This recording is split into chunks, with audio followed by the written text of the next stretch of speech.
Հայաստանում ակտիվ գործունեություն է ծավալում վարչապետի սիրուհին։ Մենք չենք ասում, որ եկեղեցում ներսում ամեն ինչ իդեալական է, մենք չենք ասում, որ ամեն ինչ լավ է։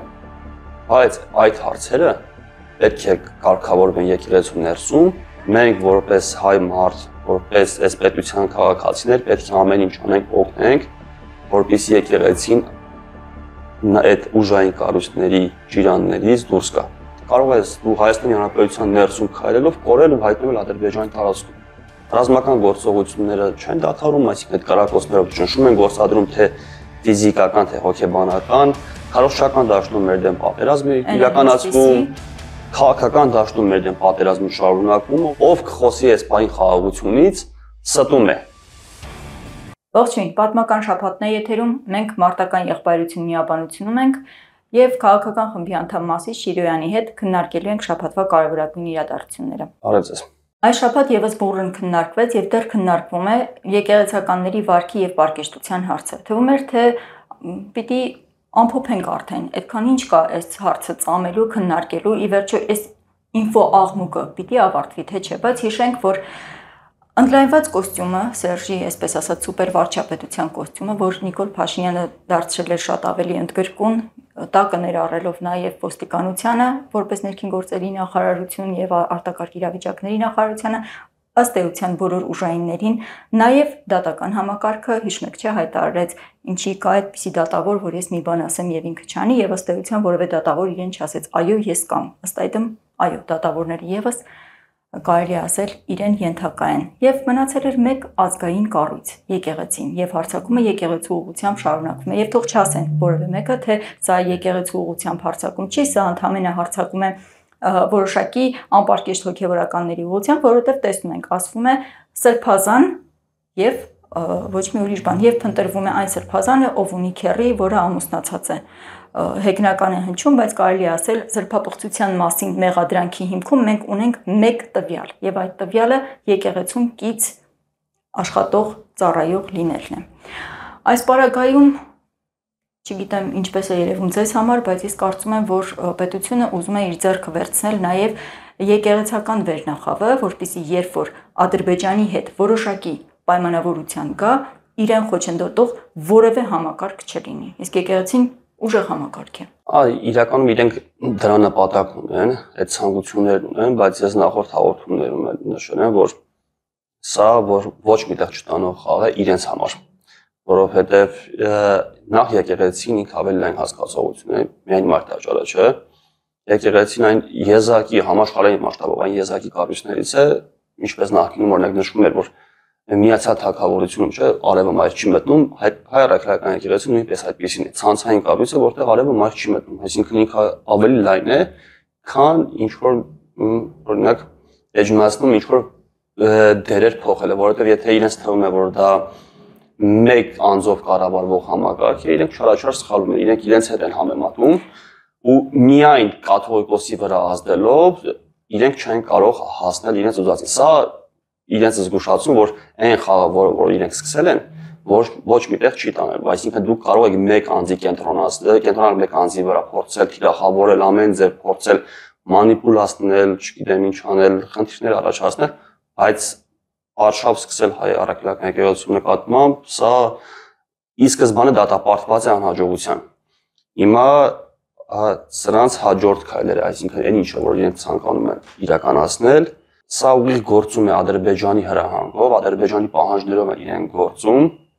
Այո, ընդամենը մի շաբաթ առաջ էր Փաշազադեն հայտարարություն արեց եւ մի շաբաթ հետո տեսնում ենք այս լայնամասշտաբ հարձակումը։ Բայց մերկապարոնոց հայտարարություններ են, որովհետեւ իրենք մեղադրանքներ, այսինքն մեղադրանքներ են հնչեցնում շատ կոնկրետ, որովհետեւ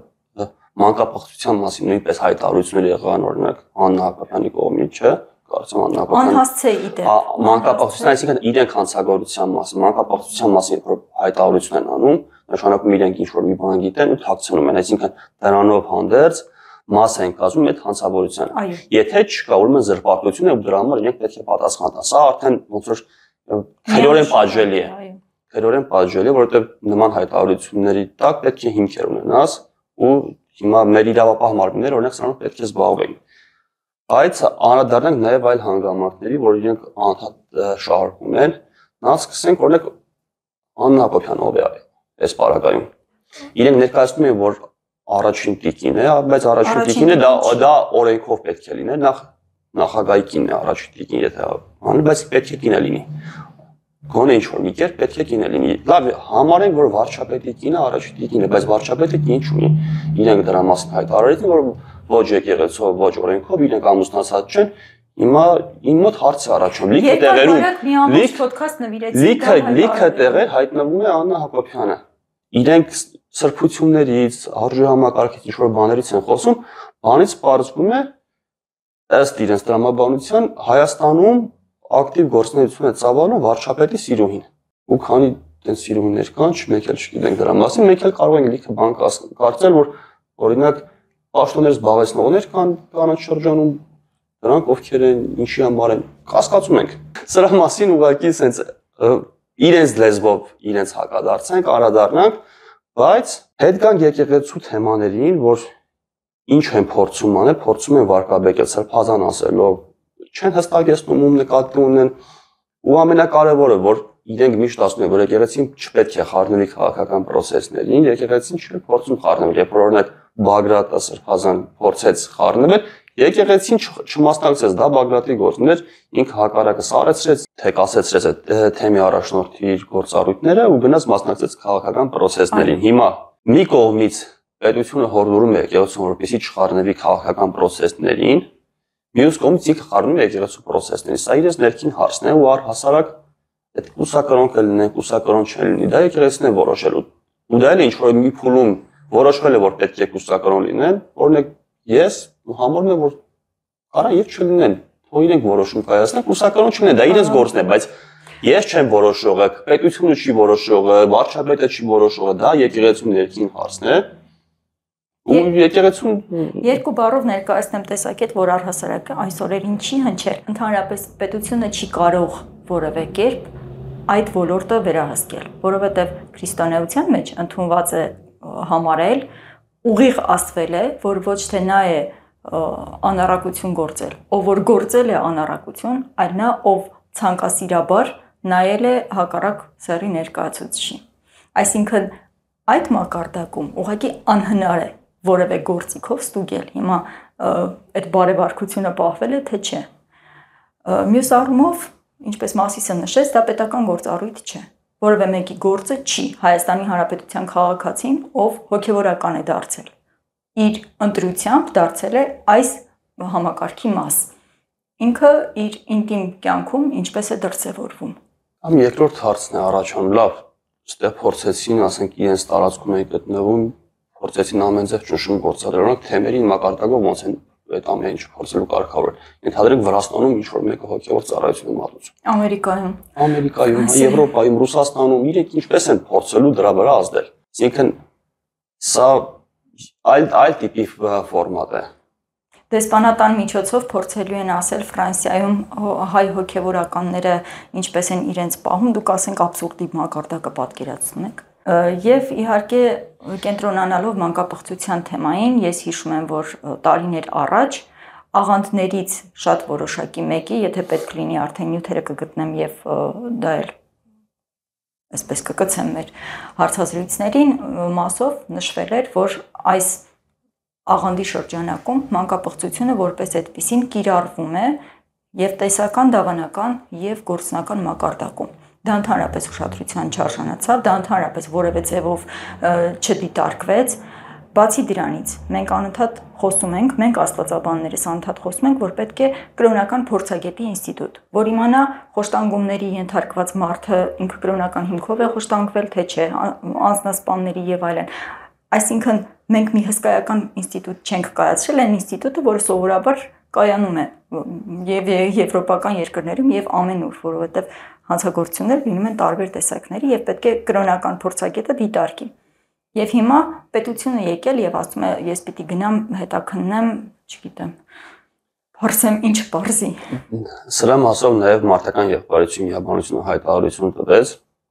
այս պարագայում իր աջակցությունը հայտնեց հայ առաքելական եկեղեցուն, ու առհասարակ մեր ներսի քննարկումներում մենք հետեւյալ կերպ ենք նայում, որ այո,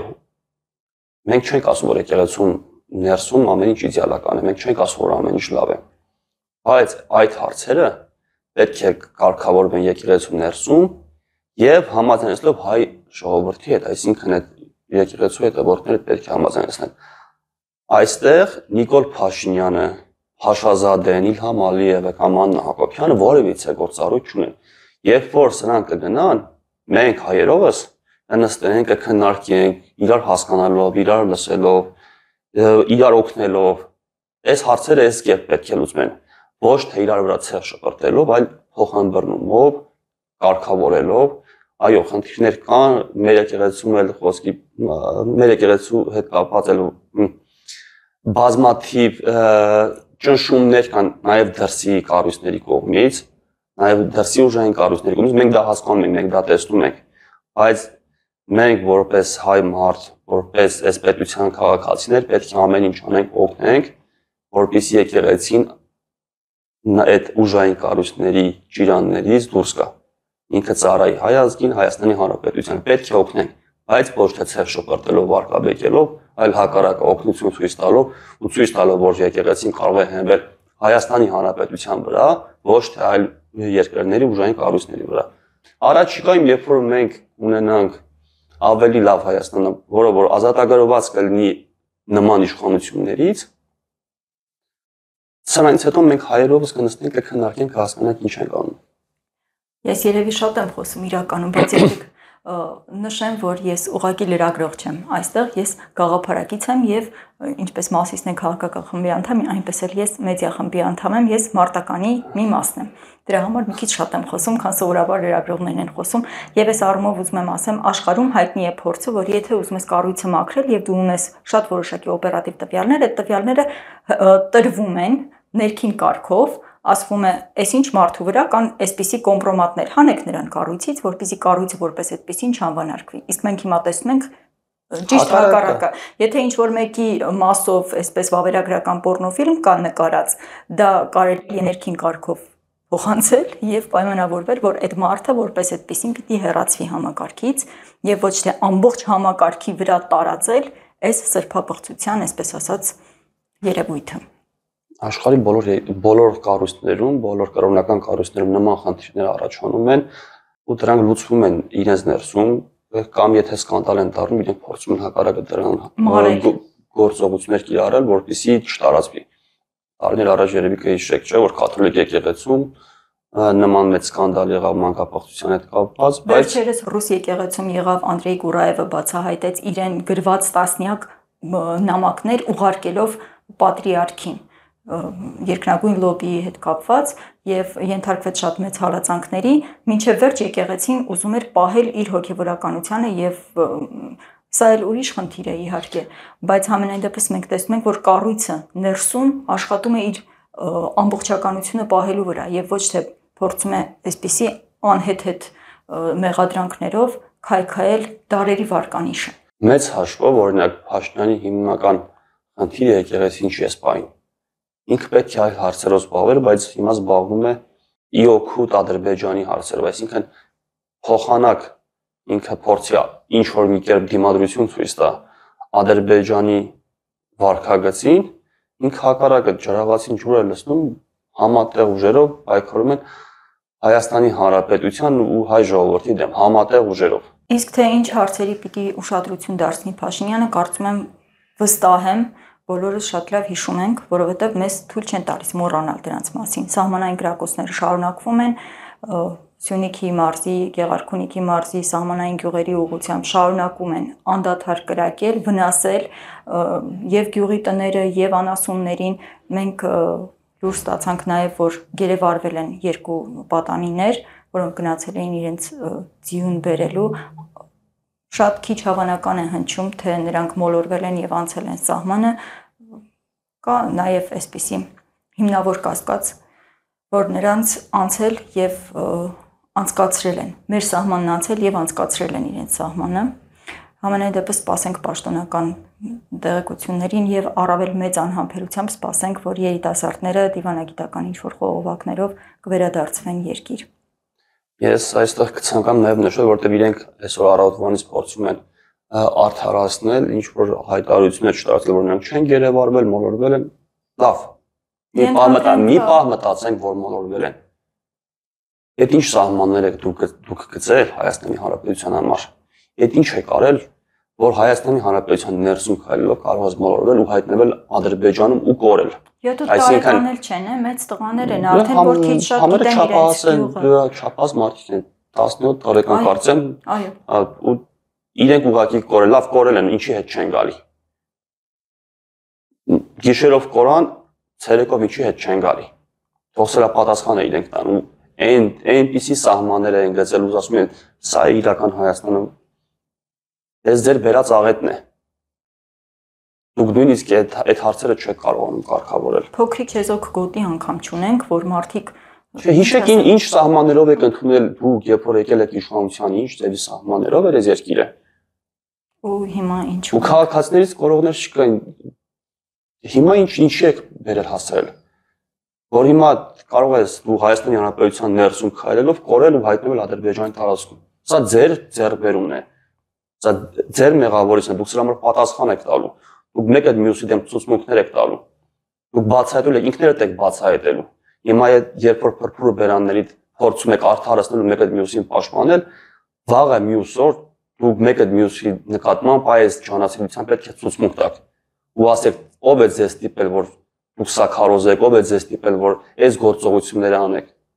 Գալու է այդ օրը ու հեռու չի այդ օրը։ Որովհետև միանշանակ է միտումը։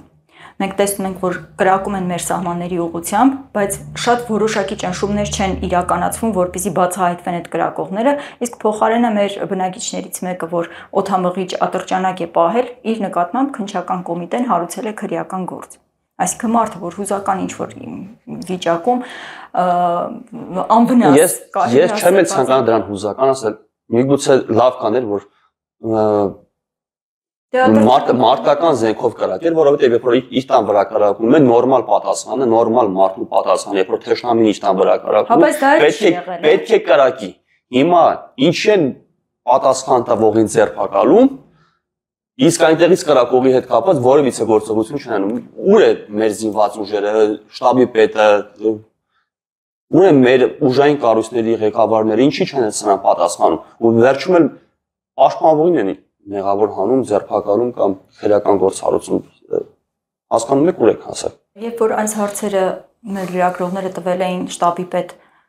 Էդվարդ Ասերյանին, նա ասել էր սահմանային իրադրությունը գնահատում եմ հարաբերականորեն կայուն եւ այո, գրակոծներ հնչել են, հնչում են, բայց դրանք նպատակային թիրախային չեն։ Այն գրակոծները, որոնք կոնկրետ թիրախավորում են, այդ մասին մեր գերատեսչության պաշտոնական լրահոսը տեղեկացնում է։ Եվ տեղեկացնում է հաջորդիվ ինչ է անում։ Եվ սա մեզ ուղված ուղերձ է, որ մենք բացարձակ անպաշտպան ենք, որ մենք գանք կծկվենք, միավորվենք այսպես շատի զգացողությամբ հավաքվենք Երևանում կամ մերձակաշրջաններում, հա, այսպես ասած նոմինալ 12000 քառակուսի մետրում, որովհետև Ադրբեջանը հստակ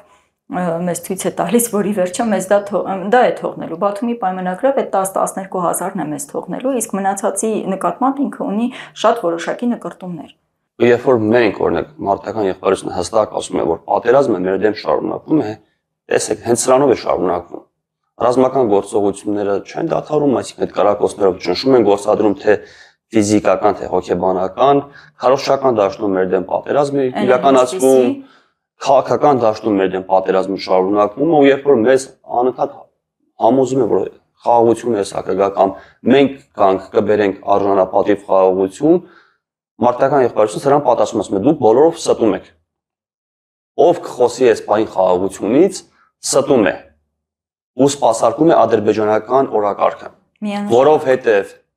պատերազմը մենք չենք վարում, մենք չենք սկսել, մենք չենք շարունակում, մեր դեմ պատերազմում են ու սրան պատասխանելու միակ տարբերակը ուժային դիմադրություն ցույց տալն է, այլ տարբերակ չկա, այսինքն այն գործիքներով,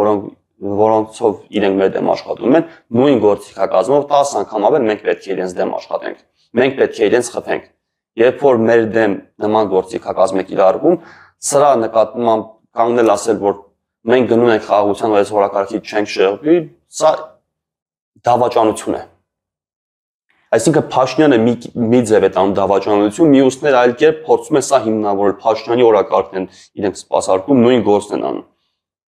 ու բազմաթիվ շփումներ ունենք, անդադ խոսում ենք, քննարկում ենք քաղաքական ուժերից որոշների հետ փորձում ենք քննարկել, եզակի մարդիկ են քաղաքական դաշտում, որ իրականությունը ճիշտ են գնահատում, ասում են այո, պատերազմը մեր դեմ շարունակվում է ու պետք է դիմադրություն ցույց տալ։ Մյուսները նույն Փաշինյանի օրակարգն են առաջ տանում։ Չկա խաղաղություն, ասում են Արցախը տանք հանգիստ ապրենք, չկա Արցախ։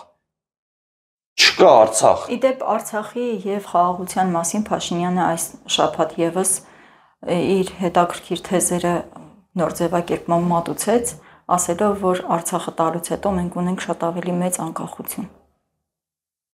Ֆանտաստիկ։ Արցախը, որ մեր դարպասներ, Արցախը, որ մեր թիկունքներ պահում, Արցախը, որի արկայության արդյունքում մենք ունենք շատ ավելի հստակ, շատ ավելի մաքուր սահմանագիծ։ Եվ հիմա ինչով ենք չափում այդ անկախությունը։ Արցախը տվել ենք, հաջորդիվ ջերմուկից հատվածներ տվել ենք, սև լճերից հատվածներ։ Ես ավելի լայն կփորձեմ ներկայացնել։ Տավուշից տվել ենք, հանձնել ենք Արցախը, դրանից հետո մեր օրինակ, սկսենք տնտեսականից։ Տնտեսական անկախությունը հնարավոր չափով զիջել ենք Ռուսաստանի Դաշնությանը։ Հիմա այդ Արցախի տալուց հետո ուժային գործոն դադարել ենք լինել։ Այսինքն Արցախ հանձնելուց սա անկախ պետությանը հակառակ բաներ են։ Այսինքն մենք չենք կարողանում ինքներս մեզ պաշտպանել, ու քաղաքական իմաստով, որովհետև ես վստահ եմ մեր զինված ուժերը պատրաստ են հակահարված տալ, պատրաստ են գործողություն իրականացնել, բայց քանի որ դրա քաղաքական հրամանը չկա, քաղաքական պատվերը չկա, զինվորականները իրենք իրենցով չեն գործում ու մի կողմից լավ է որ չեն գործում, որովհետև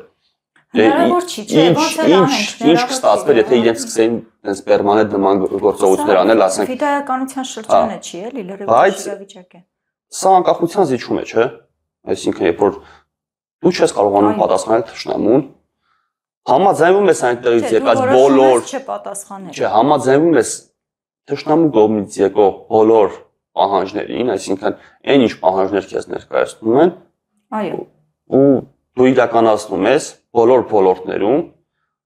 ու հիմա հայտարարում ես, որ դու ավելի անկախ ես։ Ոչ միայն համաձայնում ես, այլև արդարացնում ես, թե ինքը ունի պահանջներ ներկայացնելու իրավունք։ Ինձ հետաքրքիր է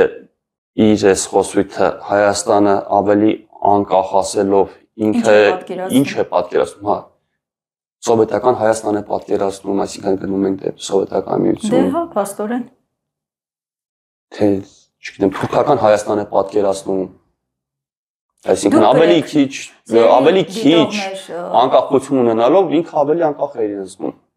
Հայաստանի արտգործնախարար Արարատ Միրզոյանը իրատեսական համարեց թե Ադրբեջանի եւ թե Թուրքիայի հետ շատ մոտ ապագայում հարաբերությունների կարգավորումը։ Կրկին նշեց, որ Բաքուն խաղաղության պայմանագրի ստորագրման իր նախապայմաններից չի հրաժարվում եւ հիշենք, որ մոտ 3 ամիս է փաստաթուղթը համաձայնեցված է, բայց Ադրբեջանը այն ստորագրելուց առաջ պահանջում է լուծարել ԵԱՀԿ Մինսկի խումբը, փոխել Հայաստանի սահմանադրությունը, 100 հազարավոր ադրբեջանցիների Հայաստանում վերաբնակվելու մասին է խոսում, այդ ադրբեջանցիների անվտանգությունը ապահովելու համար իրենց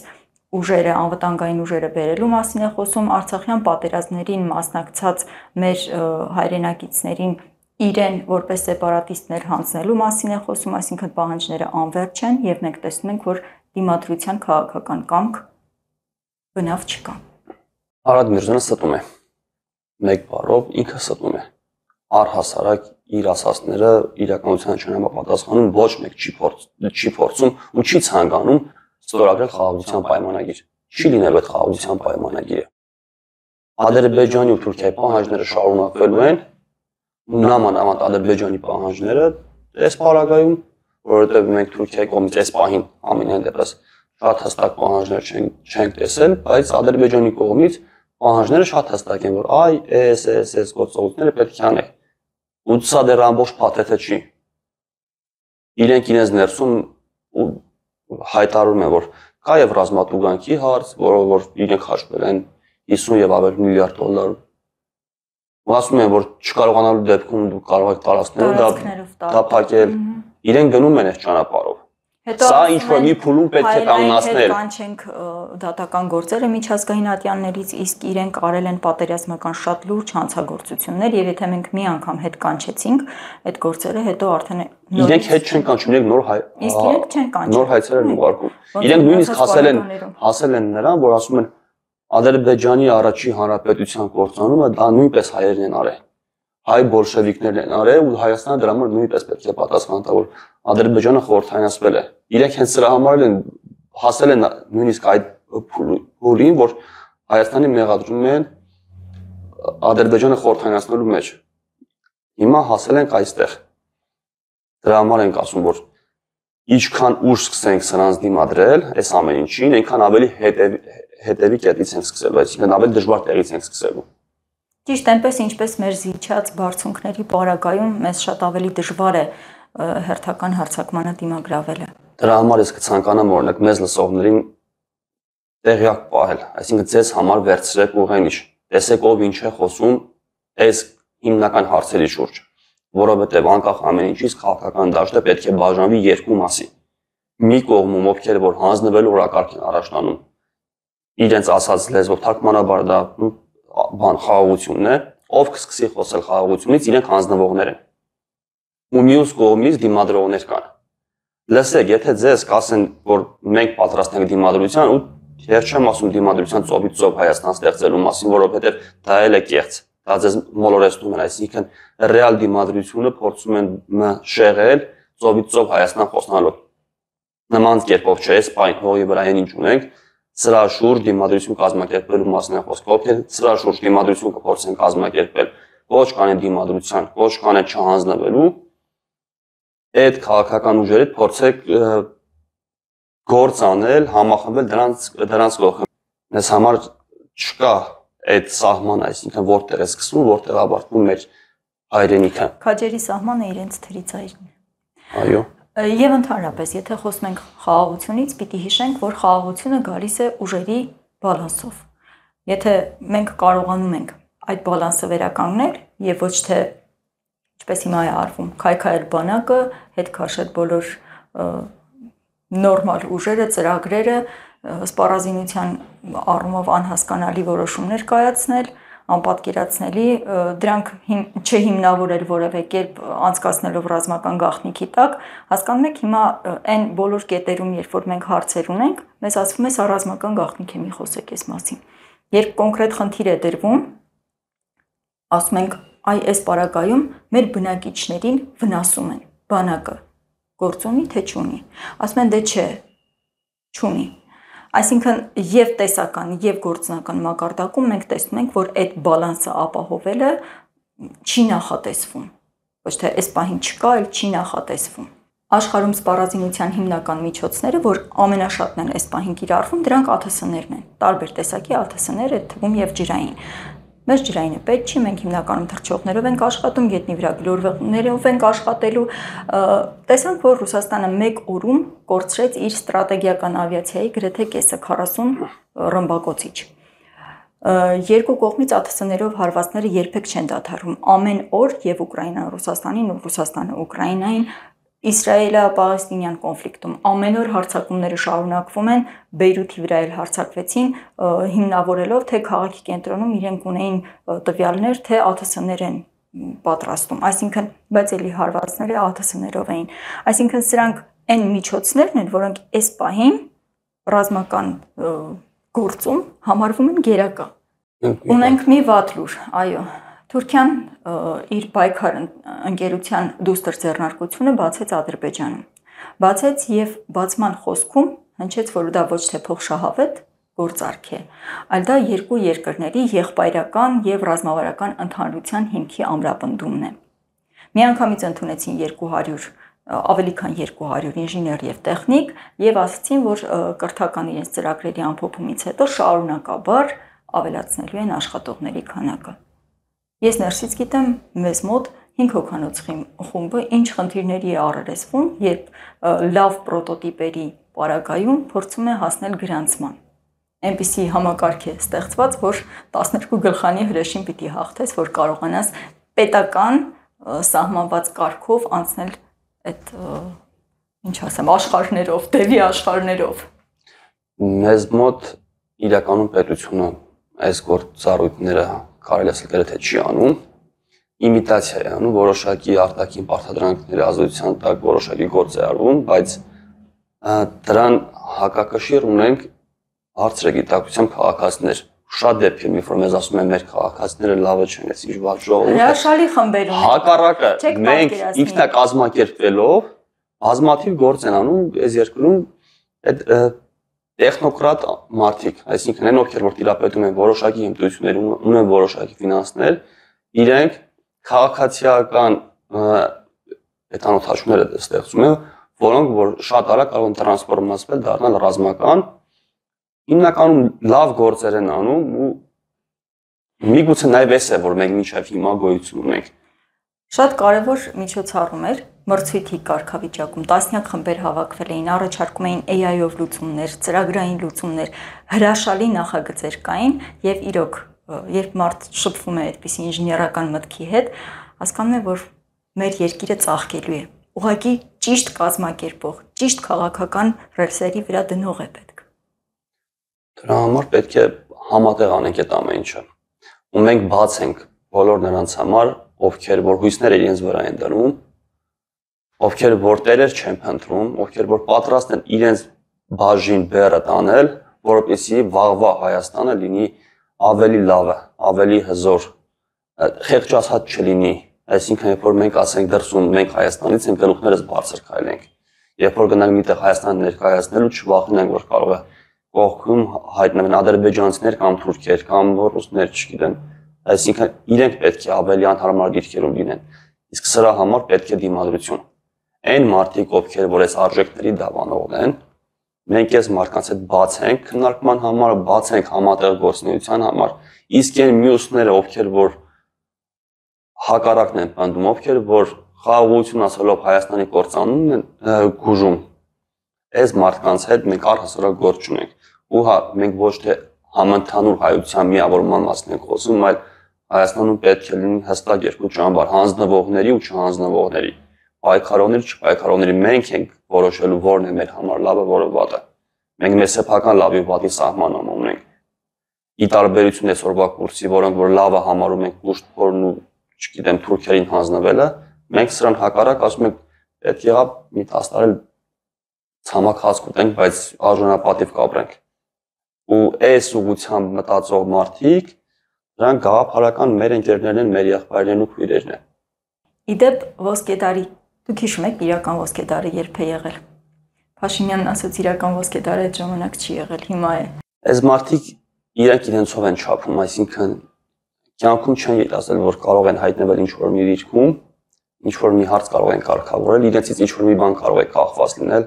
Շատ դեպքերում իրենց ընտանիքների ճակատագիր իրենցից կախված չի եղել ու հիմա իրենք իրենցով չափելով հայտարարում են, որ այս բային Հայաստանի համար ոսկեդարը չէ։ Արգելիները ձեր համար միգուցե ոսկեդար է, շուտով կավարտվի։ Իրենց տնտեսական ոսկեդարը։ Երբեք մարդիկ, որ իրենց կյանքում իրենց գլխի համար նույնիսկ որոշում չեն կայացրել, չեն պատկերացրել, որ իրենք կարող են իրենց գլխի տերը լինել, իրենց ընտանիքի գլուխը լինել, այսինքն որպեսզի որոշեն թե իրենց ընտանիքը ինչպես պետք է ապրի, հիմա որոշում են կայացնում ամբողջ Հայաստանի համար, իրենց բարեկեցիկ են զգում, չգիտեմ, պատավատներ ունեն, իրենց համար անվտանգության ծառայողներ կան, իրենց համար դուռ են բացում, ենթականներ ունեն, հա իրենց համար ոսկեդար է, բայց միայն իրենց համար, որը շատ շուտով իրենց համար կավարտվի ու կսկսվի իրենց համար իրական Հայաստան, այ իրենց համար պետք է սկսվի այդ իրական Հայաստանը, որը որ իրենց պատժելու է հենց այս ամեն ինչի համար, այս ավետը բերելու համար։ Սա խեղճատակություն է, իրենք նույնիսկ իրականության հետ կապն են կորցրել։ Ցինիզմն էլ չափ ու սահման ունի։ Իրական ոսկեդարում գրվել է եւ մարդիկ ապրել են մի տեսիլքով։ Հայաստանը վերականգնվելու է որպես ծովից ծով։ Ես վստահ եմ, որ մեր գործը որպես այդպեսին հաղթող է լինելու։ Խնդիրն այն է, թե այս գործում դուք ինչ մաս եք ունենալ։ Այ հենց այդ առումով սպասում եմ ձեզ։ Լավ մնացեք։